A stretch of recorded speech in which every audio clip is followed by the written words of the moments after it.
Creating Airtable to Softr allows you to create powerful no-code applications by using Airtable as the backend database for your Softr app. Here's how to connect Airtable to Softr. Sign up for Softr. First, sign up or log into your Softr account at softr.io. Create a new app. Once logged in, click on Create New App. Softr provides pre-built templates to get started quickly, or you can create a custom app. Connect Airtable account. After creating your app, go to the data section in your Softr sidebar. You will see an option to connect Airtable. Click Connect Airtable and you'll be prompted to enter your Airtable API key.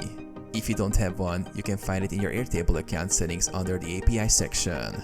Choose your Airtable base. After authenticating, select the Airtable base you want to connect to Softr. Softr will automatically pull in the tables and fields from that base. Configure data. Map the Airtable tables to your Softr app's data components. You can display records, create forms, or build lists directly from Airtable. Design and launch. Customize the design of your app using Softr's drag and drop editor and publish your app once you're satisfied.